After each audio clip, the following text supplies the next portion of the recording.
2027 State of the School Address. Thank you all for joining, all 300 of you here in attendance. My name is John Riley. I'm the president of the Board of Trustees here at Annapolis, and on behalf of the board and the staff, thank you for being here in person and online. Will you please pray with me? Dear Lord, we come to you tonight grateful. Grateful for this school, grateful for this season, and grateful for what you do in us and through us. You were faithful when we were tired, and you provided when we could not see how. Thank you for every person in this room and every person at Annapolis, whether they have been here for 10 years or 10 days. For the teachers who chose this mission, for the families who chose this school, for the children who fill these halls with noise and life, thank you that we get to do this work to your glory together. Lord, you have entrusted us with something that is not ours. These are your children first. This is your school first. We hold them but as stewards and not owners, and we want to hold them well. So please give us clear eyes tonight. Let us see this school as it truly is, and let us love it as you do. Please give us humility where we have been proud. Please correct us. Where we have been careless with our words, please forgive us. And please give us courage for the years ahead. We are no longer asking whether or not this school will stand. We are asking how far it can go. Send us. We are willing. Lord, please guard our teachers, guard our leadership, guard every child at every desk, and let them come to know and love the Lord Jesus Christ above all. Please bless this hour. Let what is said here be true, good, and beautiful, because you are. In the name of Jesus Christ, we pray. Amen. So, again, thank you for joining us. A little bit of ground rules first. I just want to explain what this is and what it isn't. First, it's not a status report. This is experience of joy. We want to sing. We want to, not literally, fortunately, we want to talk about how great things are going, and it's not a list of numbers. It's a little bit of education, a lot of Thanksgiving, and an invitation. So let me begin by saying, ladies, gentlemen, staff, students, everybody watching at home, that the state of the school is strong. And I'm very pleased to be able to say that. Last year we went through it, boy did we, and we survived, we thrived, and we found out what this community is truly made of. Now we won't recap that tonight, that's not what we're doing here, and that's in the history books. But many of us lived it, and what I want to say is the ground beneath Annapolis is steady again. Not because those demands eased, because they didn't, but because the faithful people stayed. The faithful people who stood up, they prayed, they served, and they showed up on ordinary days and did the quiet work that the stability is actually made of. And they were joined by more new faithful people. A lot of people who are here tonight were not here a year ago. New teachers chose this mission, new families chose this school. Students who walked in as strangers 10 days ago are now hearing their names called to them across the playground. Many of us carried this school through a hard season, and lots of you found it beautiful and decided to stay. All of those are gifts, and tonight, all of us are in the same room to celebrate that. Everything I will say tonight comes back to this. Annapolis Christian Academy exists to glorify God by providing an educational community committed to the classical and Christian ideals of truth, goodness, and beauty, the cultivation of wisdom and virtue, and the integration of faith and the learning with all life. That's the school's mission, and it's our job to protect it. It's our job to make sure that it's still true today and in 5, 10, or 20 years from now. Every decision we make gets measured against that paragraph. We never forget that. Truth, goodness, and beauty is not a tagline or a slogan. It's the work. The mission tells us why we exist, and these principles that are everyday things are what show up on a random day. Discipleship. We form hearts. Chapel, morning time, house, small groups, all of these little things that are the daily life of campus, we do those to seek and know and love the Lord. Everything else is downstream of that. We cultivate minds for truth. That's what we do with scholarship. It's the classical tradition, Latin, logic, great books. We're forming students who think carefully and read closely, which is getting rarer and rarer in the world in which your children exist. It is so important what we do here. And partnership. We strengthen the home. We walk shoulder to shoulder with parents because you are the first and most important line. and the teachers and what we do here, we support you. That's part of our mission. I'm going to come back to that one in a second, but I wanted to point it out. So now, let's talk about the board. Each year, the board chooses a theme. For 2026-2027, ours is servant leadership. This passage from Isaiah chapter 6 has always been very special to me, and it defines this perfectly. Then I heard the voice of the Lord saying, "Whom shall I send, and who will go for us?" And I said, "Here I am, send me."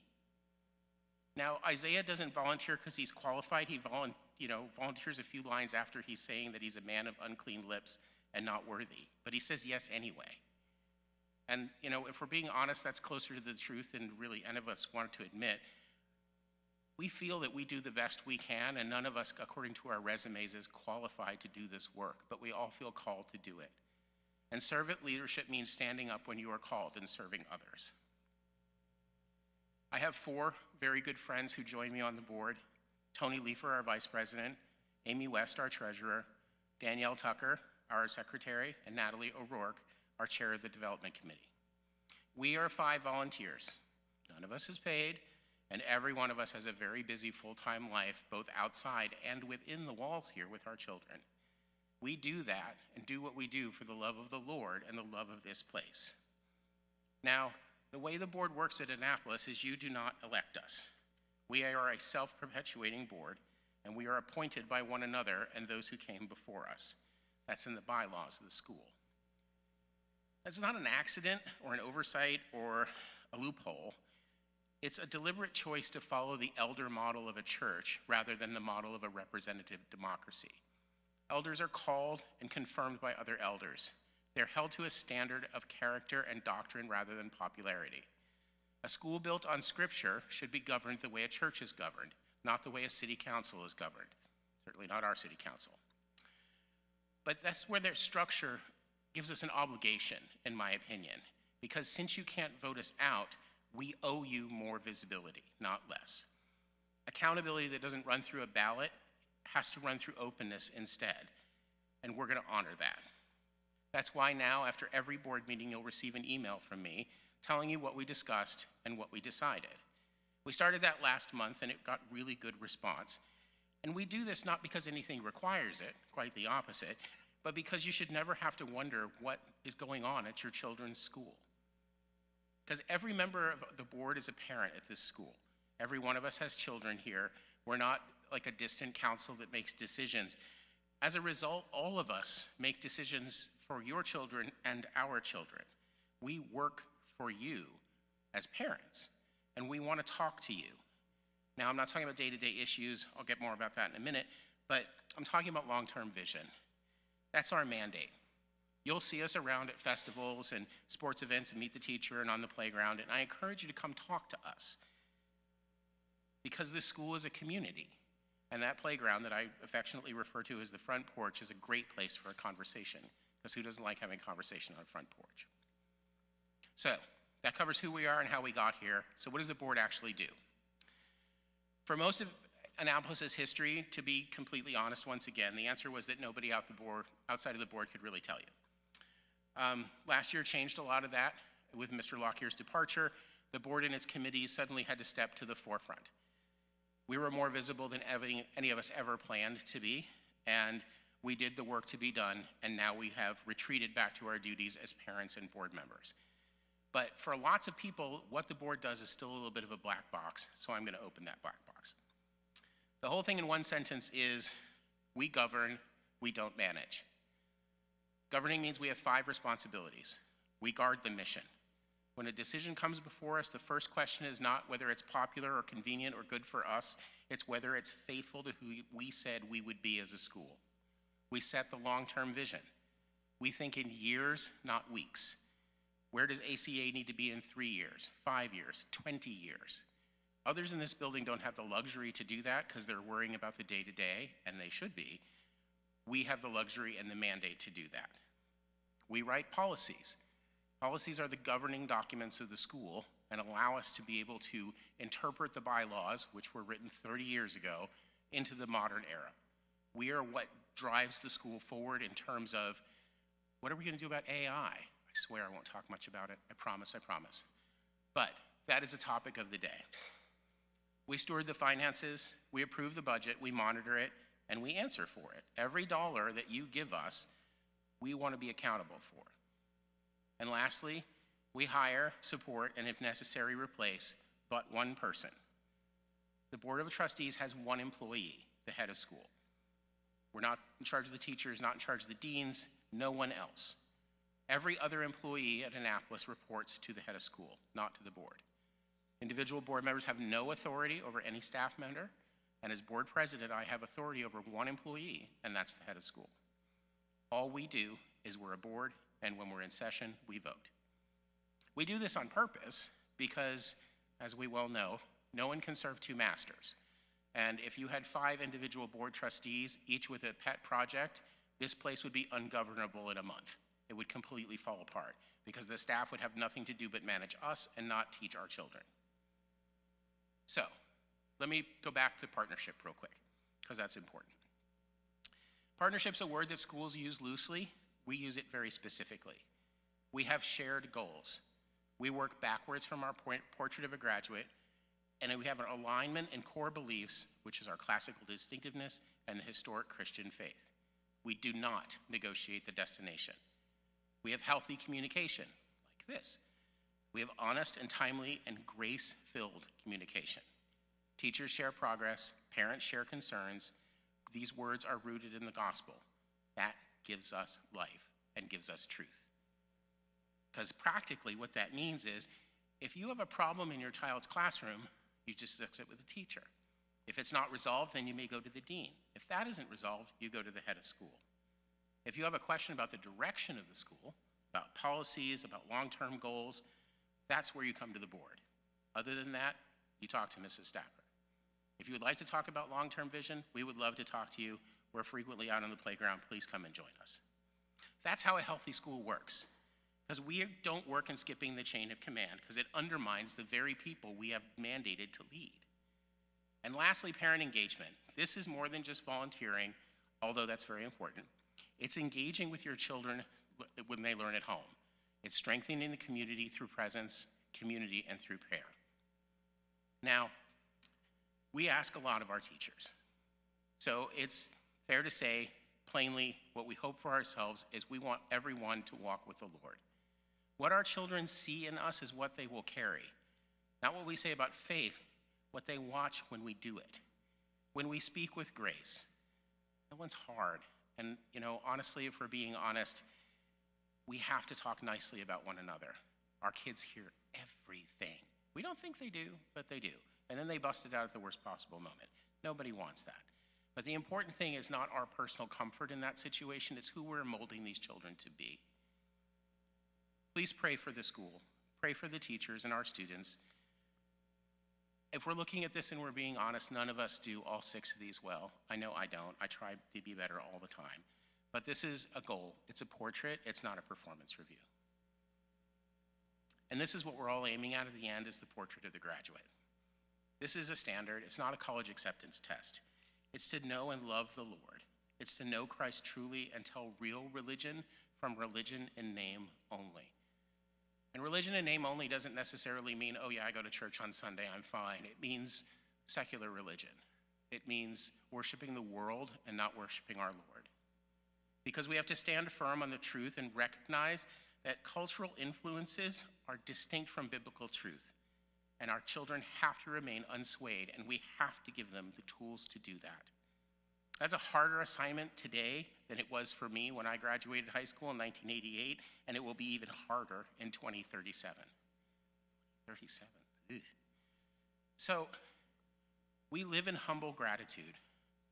We want to teach our children that as well. We want to raise them to be courageous and virtuous leaders, service to the Lord, their family, to their church, to our community, and to our nation.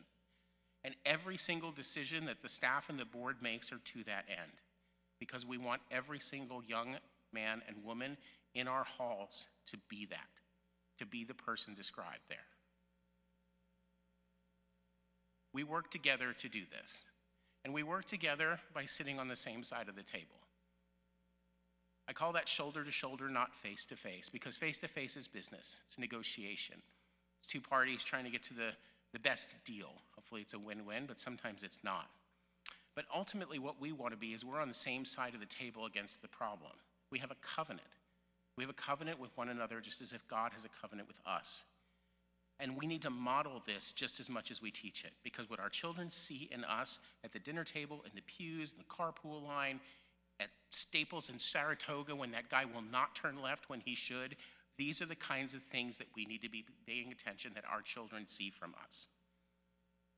So I've told you that the board's job is to think in years. So let me show you the years we're talking about. Our current strategic plan stretches from 2024 to 2029. There are 6 commitments in that.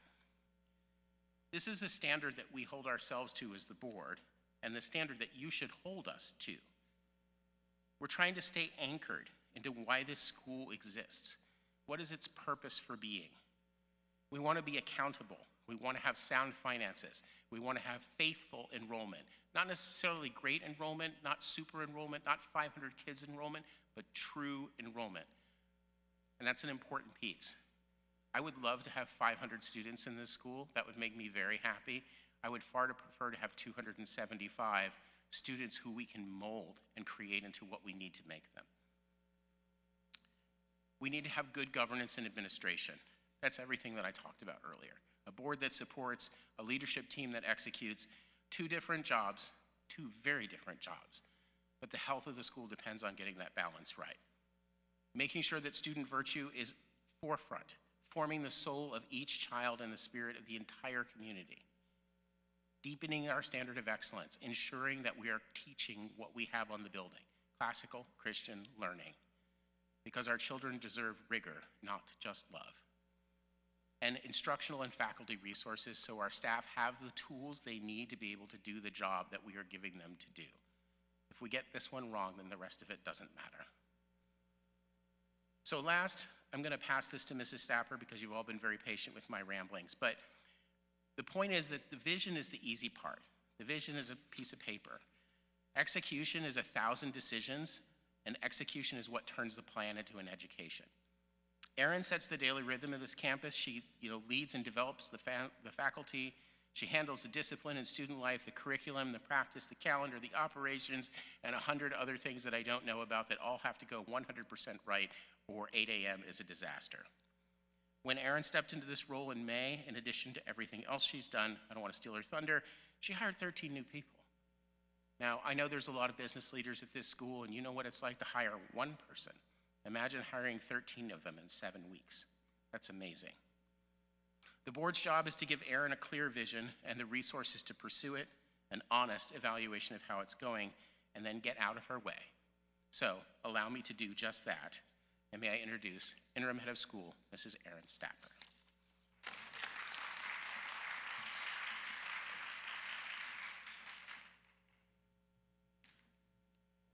Good evening to all 300 of you. Thank you, John. Our theme this year is Deo Optimo Maximo, to God most good, most great. During Teacher in Service, I told our faculty that educators a lot of times here tell us your why. But at Annapolis, we don't have to find our why, because we already know it. The Westminster Shorter Catechism asks, what is the chief end of man? The answer is, man's chief end is to glorify God and to enjoy him forever. That is our why. Tonight, we are going to hear some numbers. You're going to hear about things that are going very well, and you're going to hear about some things that we need to improve. But behind all of this, we want to steward Annapolis faithfully, because ultimately, this work is not about us. It is for his glory. Our vision for our students is to graduate young men and women who are wise and virtuous, who know God and enjoy him forever, and who go on to serve their neighbor well. When we talk about student numbers, I want us to remember that this is what is at the heart of each of these statistics. Every student is growing in wisdom, knowledge, and virtue. Today, as of today, we serve 272 students at Annapolis. 2 of those students started this very morning, so welcome to our 2 brand new students. Last year, that number was 283. and over the past 2 years, enrollment has declined. Some of that decline is because of the significant changes we've had in leadership. I believe we will see more students attending ACA in the future as the public sees that we are stable and we are a thriving school. Our student retention from last year school-wide is 76%, and the leadership team is committed to helping that number increase. This year, we welcomed 38 new students, representing 24 new families. 24 new families to bless and to serve and to enjoy in our community.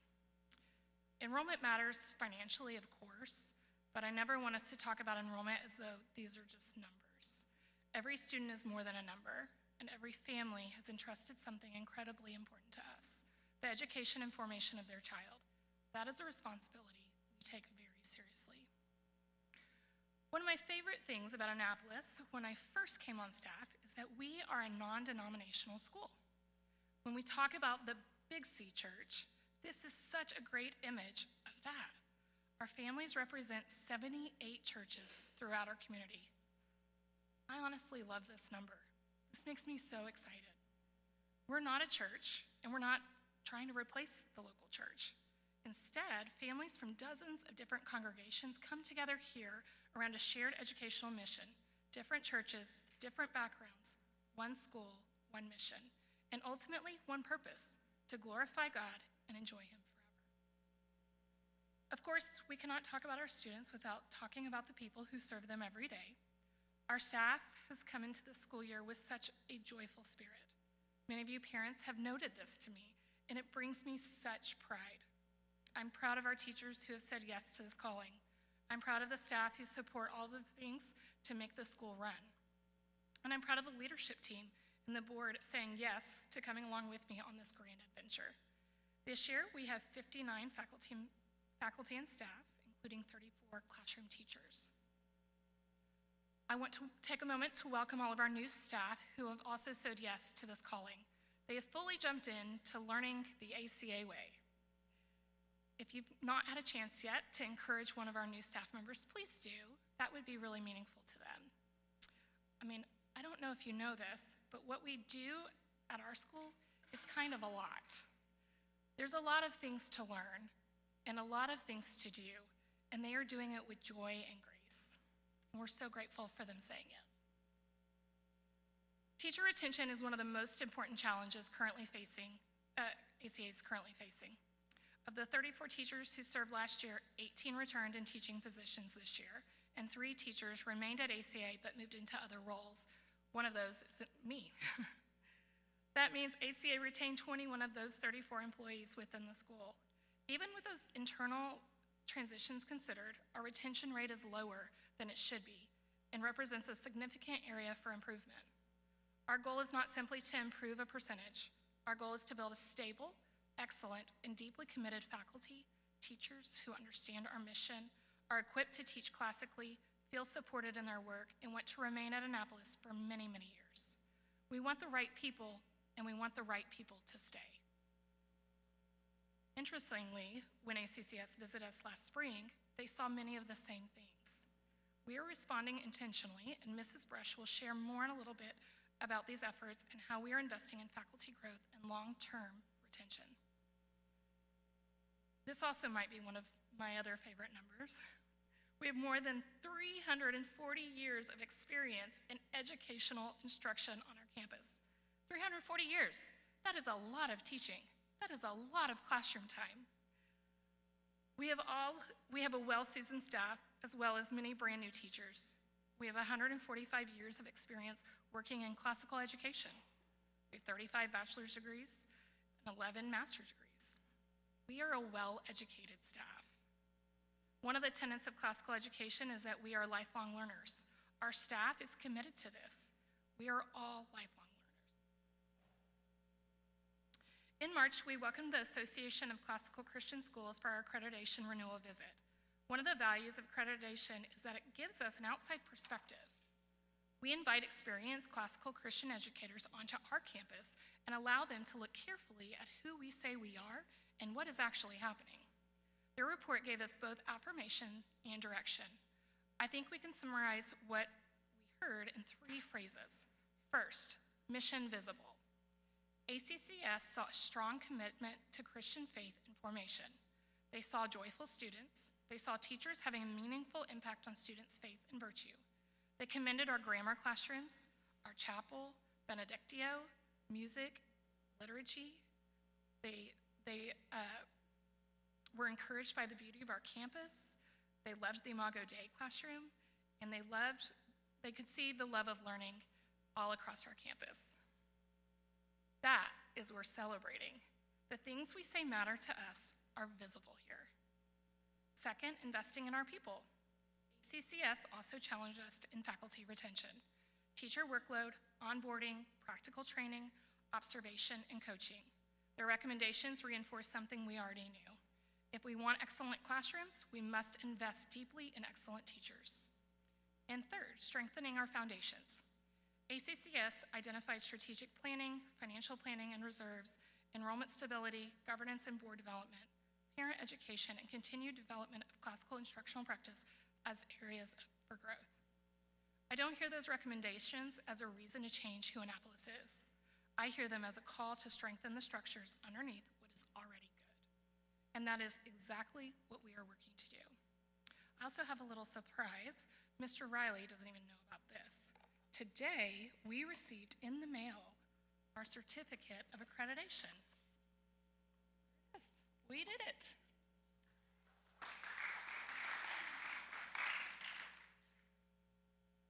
We still have work to do, and that is exactly what we are going to do. Do the work. Everything we're talking about tonight, our students, our teachers, the programs we are strengthening, and the areas where we are planning for the future depend on a strong and sustainable foundation. Part of faithful stewardship is making sure that our mission is supported by responsible financial planning. Our finances are not separate from the mission. They are one of the ways we steward the resources God has entrusted to us so that Annapolis can continue this work for generations to come. With that, I'm going to turn it over to Ms. Clower, our CFO, to give you a picture of where we are financially and how we are continuing to strengthen that foundation.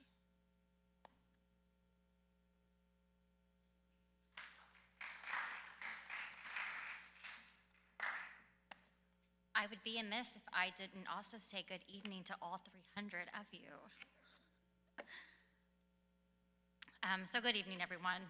Before I get started, I want to acknowledge that I'm going to be reading from a script tonight. If you give me a microphone and let me start talking about budgets, operations, and really any set of numbers, there's a good chance I'm going to go down a rabbit hole. So in the interest of keeping myself on task, I'm going to stick pretty closely to my notes. When we talk about the state of our school, we naturally spend a lot of time talking about our students, teachers, curriculum, and programs.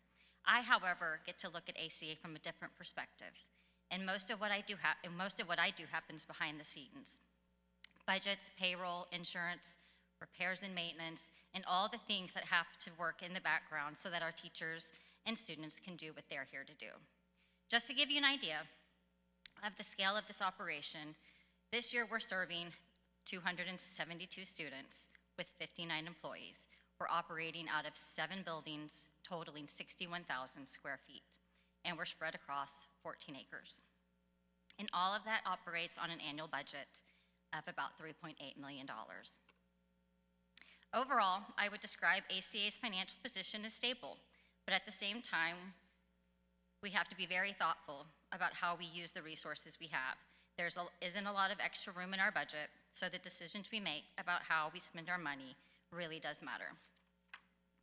Next slide. So where does that $3.8 million actually go? 2 areas take up the vast majority of it, our people and our campus. About 65% of our entire operating budget goes towards payroll, employment and taxes, and benefits. That's approximately $2.48 million this year. And that's to be expected. Our teachers and staff are the people carrying out our mission every single day. This year, all of our returning employees received a 3% cost of living adjustment. For employees enrolled in our health plan, ACA contributes $350 a month toward their health insurance premiums. And our full-time employees with children enrolled at ACA receive a 50% tuition discount. We know that remaining competitive with salaries and benefits is going to continue to be a challenge for us, It's also something we need to keep working toward because attracting and keeping great people is incredibly important to the health of our school. The other big piece of our budget is our campus. This year, we're budgeting about $675,000 to operate, maintain, secure, and care for our facilities.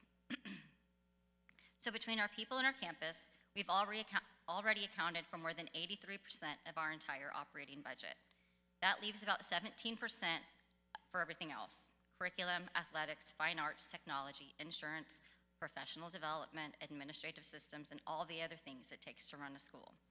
So as you can imagine, we have to be pretty thoughtful about how we spend those monies. Next slide. One thing I don't think our community always gets an opportunity to see is how much happens behind the scenes at ACA. We operate with a pretty lean administrative and operations structure. Our business office is essentially me, along with an administrative assistant that I share with several other departments. That office is responsible for things like budgeting, accounting, accounts payable, payroll, benefits, tuition collections, financial aid, TIFA, insurance auditing, purchasing, contracts, risk management, and campus security. It's a long list of things that aren't particularly exciting until one of them doesn't happen. On the facility side, the team is just as lean. We have one facilities manager, 2 custodians, and a groundskeeper helping to care for those 7 buildings, including athletic fields, gymnasiums, a gymnasium, 3 playgrounds, and multiple parking areas. So when you see someone out mowing the field, cleaning the classroom, repairing an air conditioner, setting up for an event, emptying trash, or responding to one of the many maintenance issues that come up during the school day, you're seeing a part of a very small team doing a tremendous amount of work. And a lot of that happens before school, after school, without anyone really noticing. I want to take this opportunity to say thank you to that team. Thank you. Next slide. One financial accomplishment from the past year that I'm particularly proud of is something that I hope we don't ever actually have to use. Last September, ACA established an emergency reserve. The opportunity to do that came through the employee retention credit. Our business office originally applied for that refundable federal tax credit back in May of 2023. And after a very long wait, and I do mean a very long wait, we finally received those funds in April of 2025. When that money came in, we had a choice about what to do with it. Rather than simply rolling it into our regular operating spending, we made the decision to set those monies aside specifically for emergencies. Our longer-term goal is to eventually have approximately 3 months of operating expenses in reserve. Based on our current budget, that would be somewhere around $945,000. So we're not there yet.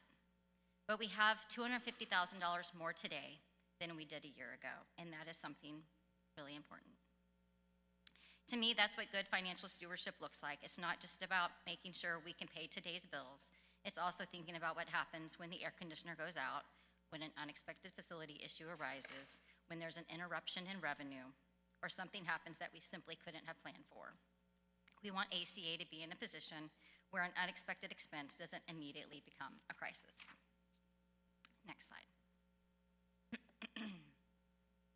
I also want to spend just a long minute, talking about TIFA, because this is obviously one of the biggest challenges affecting private education in Texas this year. For anyone who hasn't been following it closely, TIFA stands for Texas Education Freedom Accounts. This is the first year of the program, and it essentially allows eligible Texas families to receive state funding that can be used towards approved educational expenses, including private school tuition. For a student attending a participating private school, which ACA is, the standard award this year is $10,474. Students with certain documented disabilities may qualify for additional funding based on their educational needs. And the response across Texas has been remarkable. More than 274,000 students applied for the program in its first year, and as of today, more than 109,000 students statewide are receiving funding. And there are still more than 100,000 students on the wait list. So this is a very large program and has come a very long way very, very quickly. And that brings me to what TIFA looks like here at ACA. This year, 91 of our students received TIFA awards. That's about 1/3 of our entire student body. Those awards represent approximately $850,000 in anticipated funding for ACA families. 9 of those students are new to ACA this year. This is particularly encouraging because one of the opportunities we see with TIFA is the potential to make ACA education accessible to other mission-appropriate families who may not have otherwise been able to afford a private school education. There's also an important financial impact for the school because some families who otherwise may have needed financial assistance in order to attend ACA are now receiving TIFA funding. We are able to reduce our institutional financial aid awards by approximately $97,000 this year. And that's meaningful because ACA already makes a substantial investment in affordability. Our current budget includes more than $523,000 in tuition assistance, discounts, and staff tuition discounts. So from our perspective, TIFA has the potential to do several things at once: provide meaningful financial support to our existing families, open the door to new families, and reduce some of the pressure on the school's own financial aid resources. We're still in year one, and I think it's going to take a lot for us. It's going to take a lot for us to learn as the program develops. But there's no question that TIFA represents a significant change in the private school landscape in Texas and a significant opportunity for ACA. Next slide. Looking ahead. There are 3 areas that I think are especially important to ACA's long-term financial and operational health. The first is our people. We need to continue working towards salaries and benefits that allow us to attract and retain excellent teachers and staff. We made progress this year with the 3% cost of living adjustment, but we know there's still more work to do. And because personnel already represents our largest expense, even relatively small improvements in compensation have a significant impact on the overall budget. The second area is our campus. We're blessed with a large campus, and it's also an aging campus. ACA leases its facilities rather than owning them, but there are still many maintenance, repair, and improvement costs that are our responsibility. We've also continued focusing on safety. We've updated our classroom emergency bags and first aid kits, added trauma kits throughout the campus, transitioned to a new security provider, and completed a comprehensive campus safety and security assessment. There's always going to be more work to do on campus this size, so the challenge is continuing to prioritize those needs and address them responsibly. And the third area is growing our revenue beyond tuition. Tuition will always be our primary source of operating revenue, but we can't solve every new need simply by increasing tuition. This year's budget includes $585,000 from grants, donations, fundraising, along with approximately $134,000 in facility rental income. Those other revenue sources matter. The more we're able to grow grants, giving, fundraising, facility use, and other opportunities, the more flexibility we have to invest in our people, take care of our campus, and keep tuition as affordable as possible for our families. And really, that's what I want to leave you with tonight. Nobody sends their child to ACA because we have a great payroll process, despite what I might think, or because they're excited about our insurance policies, despite how exciting I think they are. But all of those behind-the-scenes things matter because they support the people who are doing the real work of the mission every day. My job, and really the job of our entire operations team, is to make sure we're taking good care of the resources we've been given so that our teachers can teach and our students can learn and grow, and that ACA can continue doing that work for a long time to come. Thank you.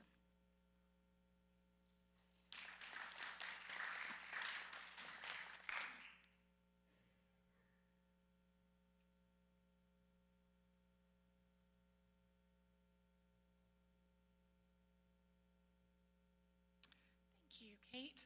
As you can see, strengthening our foundation requires both careful stewardship and intentional action.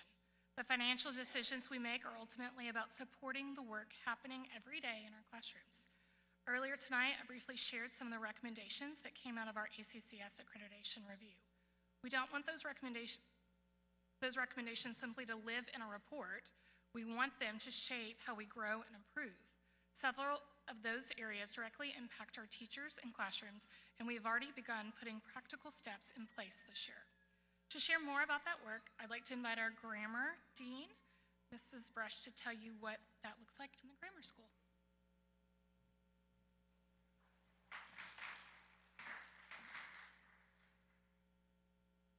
Good evening, everyone, and I won't refer to the 300 that are here because it's already been done. I would like to take a few minutes to share an update on the grammar school, where we stand and the priorities that we are focusing on this school year. One of the most noticeable and significant changes this school year is the number of new teachers joining our faculty. They bring valuable experience, fresh perspectives, and a strong commitment to the classical education of your children. We recognize that transitioning into a new school such as Annapolis is exciting but could be overwhelming. It definitely comes with a learning curve, and we want to acknowledge both the opportunity and the challenge that it represents. To support every teacher, particularly those who are new, we've placed a clear emphasis on staff support systems. Each new teacher has been paired with an experienced grade-level mentor. These mentors provide practical classroom guidance, curriculum support, and consistent collaboration throughout the entire school year. I was so impressed and so proud to see our new hires commit to excellence throughout the summer, some the entire summer, by meeting with their mentors to prepare for the new school year. And I'm so thankful for the proven commitment of our tenured teachers who pour into our new staff, and they continue to do so every day. In addition to grade-level mentors, our administrative team remains highly accessible. We schedule regular check-ins, conduct classroom observations with constructive feedback, and respond quickly to resource or logistical needs. The objective is straightforward: to ensure every teacher has the tools and support required to succeed so that classroom instruction remains strong and consistent. And regarding curriculum, we have refined the alignment of our literature program with the stages of the trivium. This has already been in place, but needed to be cleaned up a little bit. Students in lower grammar engage in rich text that build foundational knowledge and vocabulary. Upper grammar and logic students will revisit these texts with a greater understanding of content and the ability to think analytically as they learn. Rhetoric students continue in this sequence of learning, but with biblical discernment and persuasive communication.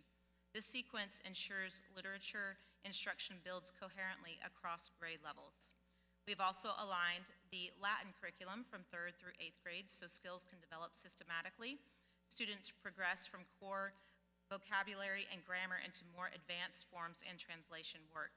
This vertical alignment reduces gaps between grades. Again, Latin has always been a part of Annapolis, but throughout the summer as we prepared to bring in our new Latin teacher, we quickly learned that it is a much smoother handoff when the curriculum aligns. These are just 2 examples, but I want to assure you that it is the focus of our curriculum team to equip teachers with the training and support needed to provide excellence in classical Christian education for your children. These efforts, supporting faculty and refining curriculum, are intentional investments in the quality and consistency of the educational program that we deliver. They position us to maintain high standards and continuous improvement. Thank you for your partnership, parents, and the professional commitment that each of you bring. Communication is key. It builds trust and solves problems before they grow.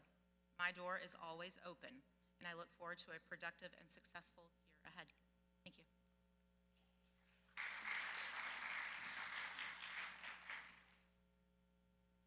Thank you, Mrs. Brush. At this time, I would like to invite our Dean of Solar to talk about the foundations that are being laid in solar. Hi.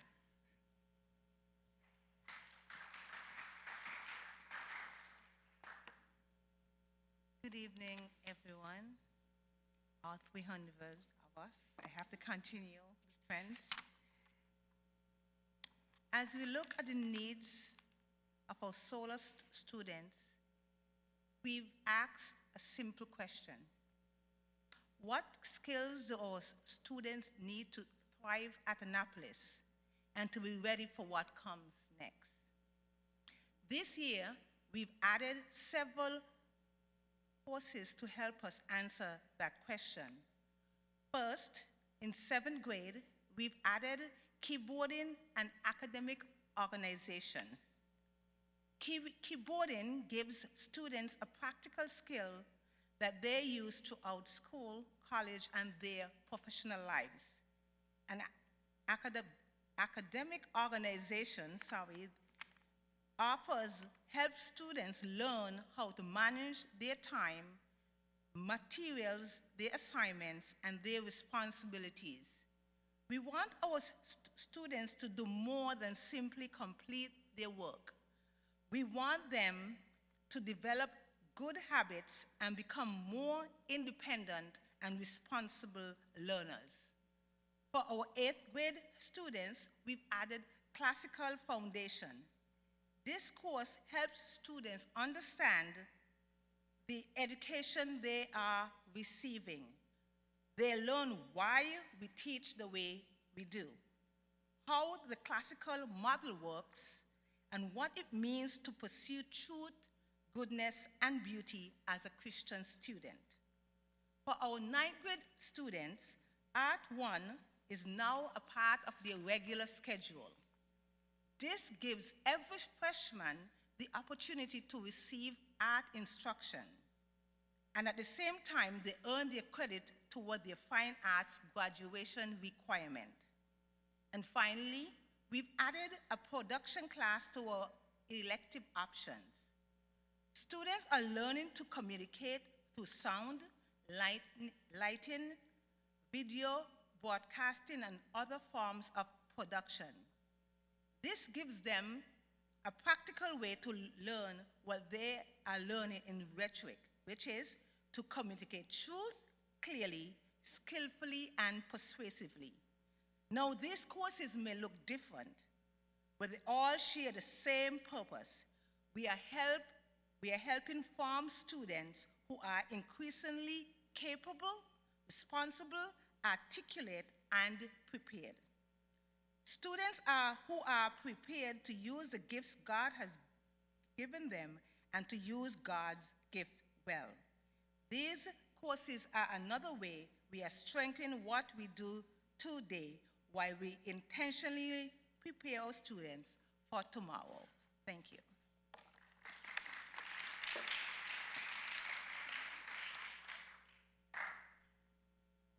Ms. Prime. What happens in our classrooms is at the heart of Annapolis, but the life of our school extends well beyond the classroom. We want to be intentional not only about how we educate our students, but also about how we build community, create opportunities for families to connect, and communicate clearly and consistently with one another. That brings us to community life and communication, and some of the ways we are working to strengthen connection across our entire Annapolis community. Please welcome Mrs. Stice.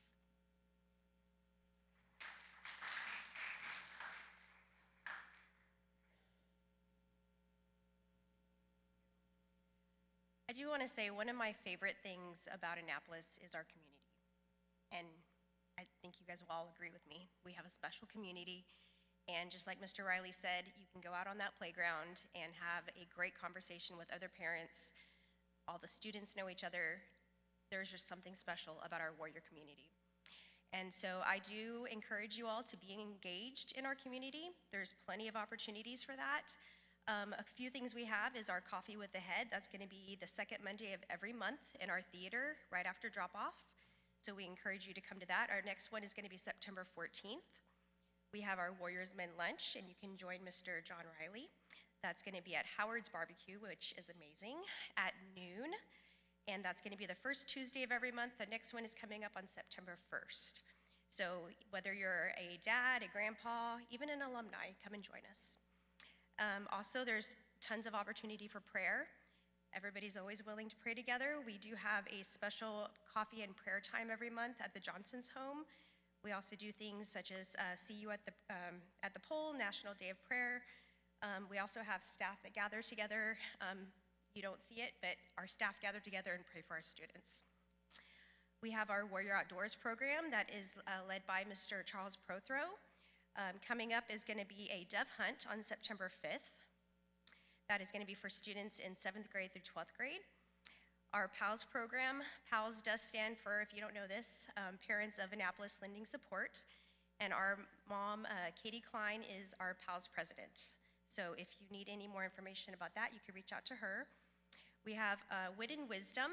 That's going to be twice a year, so we'll have one in the fall, one in the spring. Our next one is coming up soon, September 12th. And that is a time where we celebrate fellowship through conversation and the pursuit of wisdom. So I invite you to look for information on that coming out soon. We also have our Warrior Gala, which is going to be Saturday, April 10th. And that is a very magical night. You get to get all dressed up and come out and support the school. We have our blood drives. We have about 5 a year. Our next one is October 6th. And there are some programs that go along with that. So one would be for our seniors. We have our Red Cord program. And so when they donate blood or have people donate in their honor, then they can earn a red cord to wear during graduation. We also have our Pint Size Hero program. So for our younger students, if they have 2 donations in their name, they will win an award for the end of the year. And I have PALS on there twice because it's so important. But we also do have our Big Serve, which is October 21st. And that is a fun, wonderful event where we go out into the community and we serve different organizations, churches. And so there'll be some information about that coming up soon. Communications. It is so important that we stay in communication with each other. And so I encourage you to make sure you're involved in our GroupMes, take a look at our school website, and also always keep your eye open for emails from your teachers or from the school. For GroupMes this year, we did have a little bit of a change. We have a new GroupMe that is specifically just for announcements. And so for people that have maybe like 3, 4 kids, you'll only get 1 announcement versus 3 to your different class GroupMes. So we do have that. And then our website is AnnapolisChristianAcademy.com. On there, you can also find our school calendar and look at upcoming events. If you have any questions about maybe times or other information, there'll also be links on there. And then every Friday, you'll get the weekly Warrior update in your email. So make sure you're looking at that for Fridays. And that'll have upcoming events as well, including athletic events that are coming up. I do want to talk about PALS for a minute because that is so important. PALS are our volunteers, and with our volunteers, that does make a huge difference to our staff. There are many things that our volunteers do. So they serve our community in different ways. One way would be our staff luncheons. If you're interested in anything, please reach out. The first luncheon is going to be for parent-teacher conferences on October 9th. We also have our swap closet, which is on our 2nd floor of the admin building, and that does help, especially when you have multiple kids and they grow fast. You can turn in clothes that don't fit anymore and then get some that you need. And so thank you to Mrs. Erica Riley, who does help manage that. Warrior Week is also coming up. That's going to be the week of September 14th through the 18th, and that is also our week of homecoming. We do have our PALS volunteers that help decorate and just bring a lot of spirit to the school. Teacher workroom snacks, this is also very important to keep our teachers energized and just bring a smile to their face when they walk in there and see a piece of chocolate that they really needed. Annapolis Book Club, that is going to be meeting once a month. The next meeting, or the first meeting actually, will be September 10th at 8:15 in the conference room. And so if you're interested in that, there are some flyers around the school, and you can also reach out to Mrs. Erica Riley for more information. Also, with the book club, you do not have to be a parent. You can also be a grandparent, an alumni, just a friend of Annapolis. Teacher appreciation will be the week of May 3rd through 7th. We also do what's called Christmas blessings, and so that is a way that we will bless our staff with a little extra Christmas blessing. We also do coffee trucks. So we try to get donations, and we have a coffee truck come out and start the day with some caffeine. So that's another special thing. And Grandparents' Day, helping with refreshments, that's going to be November 20th. These are just a few of the many, many things that our volunteers do. But if you are interested in volunteering or donating to the school in any way, please reach out to me, or like I said, Mrs. Katie Klein is our PALS president. So thank you all so much.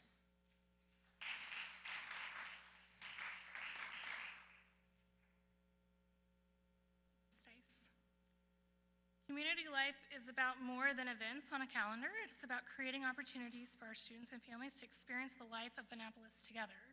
And few areas bring our community together quite like the fine arts. Through music, theater, and the visual arts, our students are learning to recognize beauty and develop their God-given gifts and create with excellence, not simply for applause, but for His glory. To share what's ahead in fine arts this year, I'd like to invite Mrs. Peterson.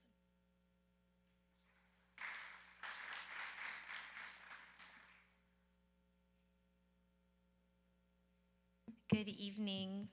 Psalm 34 says, "Oh, taste and see that the Lord is good." And the Fine Arts Department has prepared a feast for our students to know and taste that the Lord is good. I am so excited about the many events we have coming up and all of the beautiful art our students are going to get to participate in on a daily basis.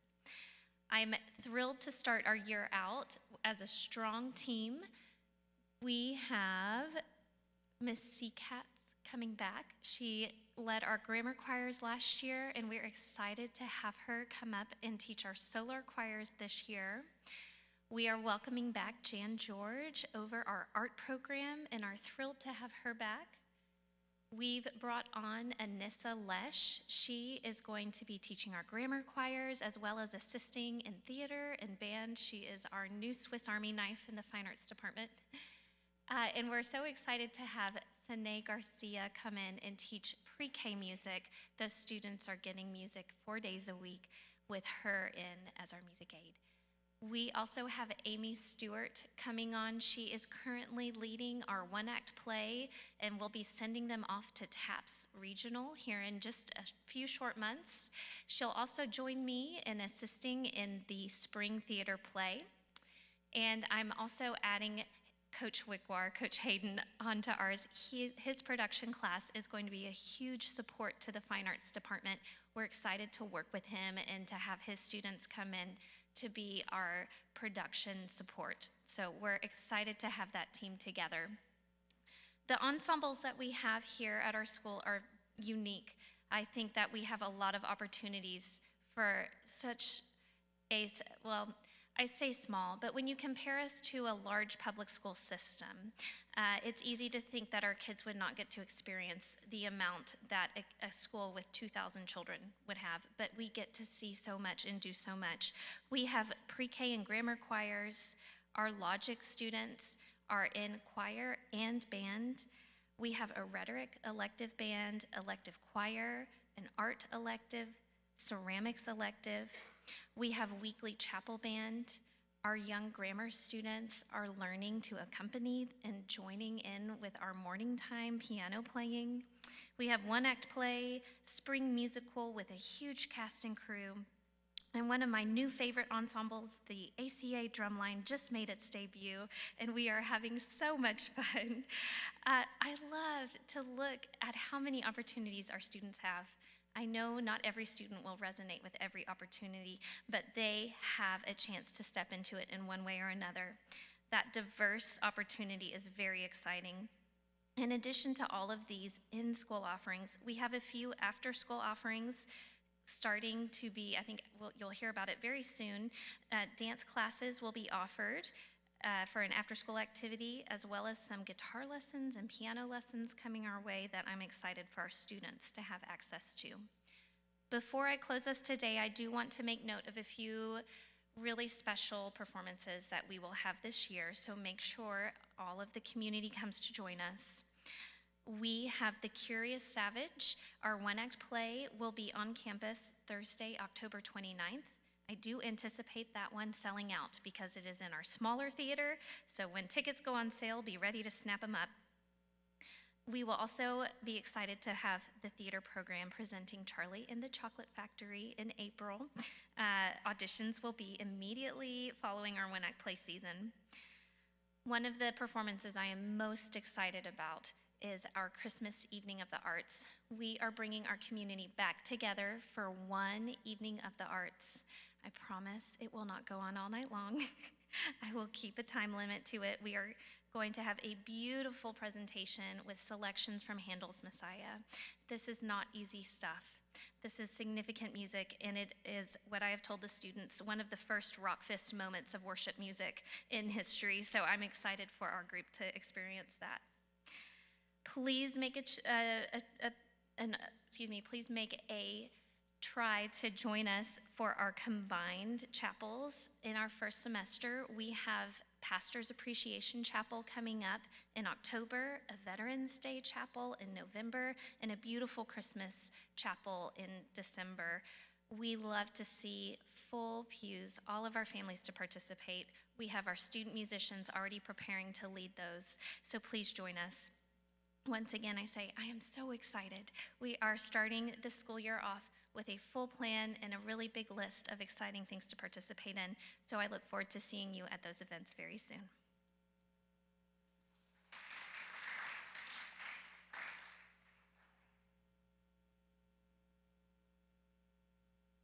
Thank you, Ms. Peterson. Just as fine arts gives our students opportunities to develop their gifts and pursue excellence, we see that same opportunity in athletics. The field and the court are classrooms of their own, places where students learn discipline, perseverance, teamwork, humility, and how to compete with character. Our goal is bigger than winning. We want our warriors to pursue excellence, represent Annapolis well, and use every opportunity they have been given for his glory. To share more about athletics, I'd like to invite our athletic director, Coach Garrett.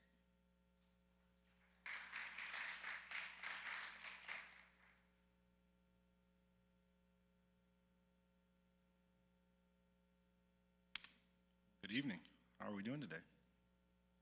Good. We can talk. It's okay. We can converse. It's good. Well, thank you for having me. This is truly an exciting time for athletics here at ACA. Anytime we start the school year, right? It's an exciting time because for us, we know that we're kicking off sports and all of the great things that come with it, right? Between just the exciting atmosphere, the drumline that we now have to offer, and just the environment that our kids just look forward to being a part of each and every day. And so as we kick off this school year, we really have a lot of exciting things coming, and we're excited to share some of those things with you today. Before we get started, though, I always would like to touch on our mission as an athletics department here at ACA.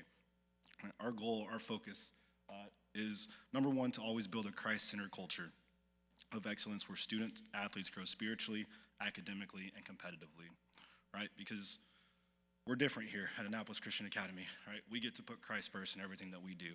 And so we never want to lose focus of that. That's what's most important to us at any level, right? No matter the competition, no matter the wins and losses, no matter what goes on each and every day. Number one, we want to put Christ first at the forefront of all that we do. And with that, once we do that, we want to grow. We want to grow spiritually, most importantly. We want to grow academically, and then we also want to grow competitively. So we feel like that's how we build the most well-rounded athlete and the most well-rounded student here. So that's what we focus on, and that's what we try to deliver on a day-to-day basis with your student athlete. So one of the things that we're really excited about this year, and that we kind of set out as a goal a couple months ago, was to focus on having more of our coaches full-time staff here, right? Because we feel like the more that we're here on a day-to-day basis, the more we're able to pour into our student athletes, right? It's a lot easier, right, to give them our best, and we see them all day long. And so we're really excited about that because we're working towards that goal very quickly. And so just right here, one thing we're very proud of is 4 of our major varsity sports head coaches are full-time staff members here. And so that's great. That's something that we haven't had in a long time. And so again, a head coach of a varsity sport, right, that's a big part of your student athletes' lives. And the fact that they get to be around them each and every day, that's very important. So our staff that we have, obviously myself, I'm the athletic director. I'm also the head football coach. Coach Hayden Wickwire, as you just saw previously, he's our assistant athletic director, and he's our head girls basketball coach. Coach Willie Harper, he's our gym manager. He also does Solar PE, and he's our head boys basketball coach. Kelly Parcells, she does grammar PE, but she also does she does grammar volleyball, and she also does grammar PE. And so we're excited that she gets to kind of dabble in every aspect of our grammar students' lives. And then lastly, Coach Whitney McVeigh, she's our new head volleyball coach that we recently hired, and she's the Solar administrative assistant. And so again, 4 major varsity head coaches are here all day, every day. And then our grammar head volleyball coach is also here. So just what an exciting time that all of us get to be around our student athletes each and every day and just try to give them everything that we can all day long. So that's a goal that we're not quite done yet. We've still got a couple more varsity sports that we'd like to fill with head full-time positions. And so I think that we will get to that here very, very soon. So currently what we offer here at Annapolis Christian Academy are several levels of sports. Okay, we go all the way from grammar to junior high into the high school. So our varsity sports, right, the ones that we're kicking off right away now, we compete in currently 6-man football, volleyball, boys and girls basketball, track and field, and tennis. So those are all long-standing sports here at Annapolis Christian Academy. It's something that we've done many years at a very high level, and we want to continue to do that. Our junior high sports that we currently offer, again, are six-man football, volleyball, boys and girls basketball, track and field, tennis, and also soccer. And lastly, grammar. This is a very important one to us because we really feel like our grammar sports really create that pipeline, right, for the future of our success. And so that's something that we really wanted to focus on this year. That was kind of at the forefront of what we wanted to do this year. And so our grammar sports that we offer currently are volleyball, boys and girls basketball, soccer, and then we just recently this year added kickball and flag football. So the difference with soccer, kickball, and flag football are those sports are simply intramurals, right? They only play against each other here at Annapolis Christian Academy. They don't compete against other schools, and so that's just kind of a way that we wanted to introduce them to the sport, kind of just begin to teach them those fundamentals, but also just the love and joy of the sports, and also just beginning to get familiar with who our coaching staff is. And so, again, we're excited to kick off those two new sports there at the bottom, the kickball, flag football. But again, our focus is to build that pipeline from grammar to junior high to varsity. You know, one thing that I really like that our volleyball team is doing right now is they've kicked off their Big Little program, they call it, right, where our varsity girls mentor a certain junior high girl. And now they're even going to now extend it to our grammar volleyball. So now our junior high girls are going to mentor to our grammar students. So I think that's just so important, right? Just the fact that not only are our coaches pouring into each other, but now our students are also pouring into each other as well. And they're taking on that leadership role and just nurturing someone a little bit younger than them and trying to lead them in the right direction. So that's something that we've kicked off and something that we're going to try to start bleeding into every single one of our sports. So we're extremely excited about all of these sports that we have to offer. For those that don't know, we currently, at the high school level, we compete in TAPS, the Texas Association of Private and Parochial Schools. It's kind of the highest level of a league that you can be in at the private school level. And so this past year was our first year to compete in that, and we competed at a very high level. All of our varsity teams made the playoffs, which we're proud of. But we also learned it's a whole different ball game. So a lot more competition, a lot different ways that we have to prepare and compete. And so it's just a very exciting time to be around sports here. So again, those are what we have to offer, and I'll touch on here soon. Our goal is just to kind of keep adding, right? We understand that there's students out there that want to compete in all different sorts of things. And so we want to hear just what all those interests are and what we can be able to provide here. So our long-term initiative, right? What are some of the things that we just want to focus on year in and year out? Because, right, the plan is to build this over the next several years, to build something long-standing and just something that we can all be very proud of down the line. And so the first thing is we always want to be excellent through structure, right? We always want to provide clear standards. We always want to provide consistent communication and define expectations for our athletes, coaches, and parents. We just feel like the more open we are, the more transparent we are to everybody involved, right? Just the better athletic experience everyone's going to have, whether you're an athlete, a parent, a coach. We just feel like, again, openness is the best way to receive more and more. So that's what we want to focus on. We always want to have a respected athletic culture in the league that we compete in TAPS, right, known for integrity and toughness.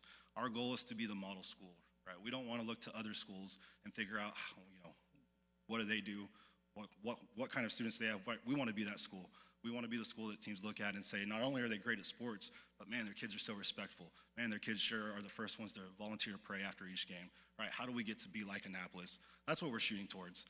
That's our goal. That's what we strive to be each and every day. And so that's what all of us coaches have just kind of locked in and try to figure out what can we do to get us there. And so we're definitely on the right track. And I think the teams are quickly starting to realize who we are and just try to figure out how it is that we do what we do over here. So again, we always want to be a consistent playoff level competitive team in every sport that we have, right? Again, because our goal is excellence, right? Christ-centered at the forefront, but we want to be excellent in everything that we do. So we always want to compete at the highest level. Again, we always want to continuously add more athletic opportunities each and every year. We want to focus on our students, and we want to hear what they want, we want to hear what they need, we want to hear what they're interested in. So we added, again, our grammar sports for this year, kickball and flag football. Our goal for next year is to add high school swimming, and so I think that that's something that we can accomplish, and that's something that we're quickly putting all the information to be able to do. We want to create a strong pipeline of participation from grammar, junior high, and varsity. Again, grammar is extremely important to us. We feel like the best way that we create that culture of just wanting to be a warrior, having the heart of a warrior, is by starting young and building them all the way to the top. And so the more that we can focus on our grammar and our junior high and our high school all together, we just feel like we're able to keep students here that just have that desire to be a warrior down the line. And lastly, we always want to improve our athletic facilities, right? We want to give our athletes and spectators the best possible game day experience that you can have, right? When you come to an Annapolis Christian Academy game, we want you to be proud of where you are. We want you to just enjoy the atmosphere, the experience, and we want you to want to come back to more and more games to eventually just create just that unforgettable experience that all of our athletes can have. So in closing, our kind of verse for this year that we're all focusing on is 1 Corinthians 10:31. So whether you eat or drink or whatever you do all to the glory of God, right? Because again, wins come, losses come, competition comes, and that's great, right? But what we want to do each and every day is glorify God at the highest level. So that's our goal, and that's what we're going to do each and every day. Thank you very much.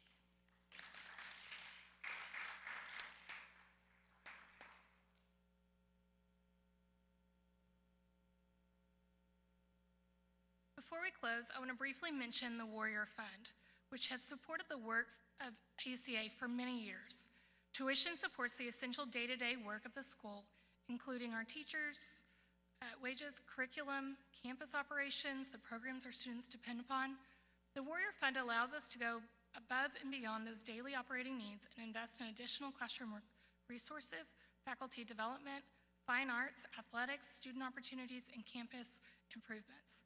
This year, we want to tell that story more clearly through one simple idea: one school, one mission, one fund. The Warrior Fund is not our focus tonight, and I'm not going to walk you through all of the details. You will hear more about its priorities and opportunities in the months ahead. For now, I simply ask you, begin to pray about how you and your family may want to participate. Every family has a place in this work, and every gift helps strengthen the mission we share. We are Annapolis, one school, one mission, one fund. As we close tonight, I hope you leave with a clearer picture of the state of Annapolis. There is much to celebrate, and we should celebrate it. There are also places where we need to grow, and we should be willing to say that plainly. Healthy organizations do both. We celebrate what is good. We assess honestly. We respond intentionally. We strengthen what has been entrusted to us, and we build faithfully for the future. I don't want us simply to preserve Annapolis. I want us to steward it so that the school we hand to the next generation is stronger because of the work we are willing to do in this one. Our students are worth that work. Our teachers are worth that work. Our families are worth that work. And ultimately, we remember who all of this is for. Deo optimo maximo, to God most good, most great, for his glory. Would you pray with me? Heavenly Father, you are most good and most great, and tonight we are reminded that all of this belongs to you. Thank you for the students you have entrusted to us, for the families who have chosen to walk alongside us, for the teachers and staff who faithfully serve each day, and for the generations of people who have built and sustained the school. Thank you for the ways you have been faithful to Annapolis. As we look toward the future, give us wisdom to strengthen the foundation that has been laid and courage to build faithfully upon it. Where we need to grow, give us humility. Where we face challenges, give us perseverance. Where you have given us opportunities, help us steward them well. Keep us shoulder to shoulder, parents, teachers, leadership, and board, united around the mission you gave us. May our classrooms be places where the truth is known, goodness is pursued, and beauty is loved. May our students grow in wisdom and virtue. May they learn to think carefully, speak eloquently, serve humbly, compete honorably, create beautifully, and above all, love you faithfully. And in every decision we make, every lesson we teach, every song we sing, every performance, every competition, and every life we have the privilege of shaping, remind us why we are here, Deo optimo maximo, to God most good, most great. Not for our recognition, not for our glory, but for your glory. Amen. Thank you for being here tonight. You are dismissed.